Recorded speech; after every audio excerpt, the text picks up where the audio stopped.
When my wife and I updated our wills, she designated a diamond tennis bracelet and a diamond stud earring to her niece because she has no biological children of her own. Later that month, my wife was diagnosed with pancreatic cancer, to which she would pass 19 months later. My daughter, who is my wife's stepdaughter, was a radiation oncologist and became our daily advocate as we navigated cancer treatment.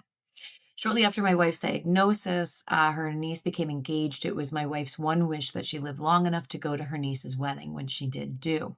And no time during my wife's illness did my niece reach out to her, or did she come visit to her that I know of, other than the final 2 weeks before my wife passed. And she came with her parents, basically just looking bored the whole time. So after my wife passed, I arranged a 2 day celebration of life. I sent out invitations. I asked for RSVPs.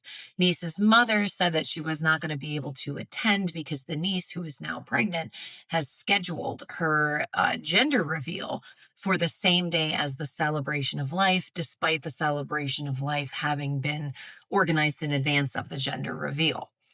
Uh, I want to know. My wife had designated the niece as the recipient of these bracelet and earrings. I still have complete control of these items and that will. I would like to give these items to our daughter. He now changes tense from my daughter to our daughter.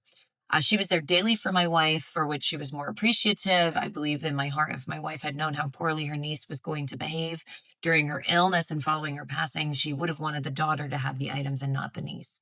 So, what do I do? Do I honor my wife's wishes, or do I do what I think my wife would have wanted based on the behavior that happened? Now, I'm Lauren Glenn, estate planning attorney, upstate New York. I'm going to be very clear with you. You are to be honoring your wife's wishes. This is really hard sometimes when we know that our clients have made a lot of gifts with the understanding on their relationships. But if, even though you've lived through it, even though you believe that that relationship wasn't as strong as your wife had wished it to be, even if you believe that the niece had misbehaved, your wife was very, very clear in her wishes that she wanted those specific items to go to her niece. That is a gift. That doesn't mean that the niece had to earn it by having some specific behavior that you're putting into play that your wife did not. That is a straight up gift, and you need to honor her wishes. What is the point of me doing all the estate planning work? What is the point of sitting down and writing out the will if your loved ones are going to come back later and think that they know better based on people's reactions and grief, right? We want to make sure that we do abide by people's wishes. They actually sat down, they wrote out the document. That is what they want. And regardless of whether or not we like it, it's their stuff. It's their right. They have the right to do with it what they want. So as much as I can feel for you that you believe that that niece should have behaved in a different way, you are not a part of that relationship. You are not your wife. Your wife has already made that decision. Honor your wife's wishes. If I was your daughter and I found out that you took away a gift that was intended to go to someone else because you thought that relationship should go to me and that wasn't actually from your wife, because let's put it this way, when that will comes out, that's going to come out. If I was your daughter, I'd be very unhappy. I would not want that thing. I would only want what your wife had gifted to me. And during lifetime, if she wanted to give me something, she would have.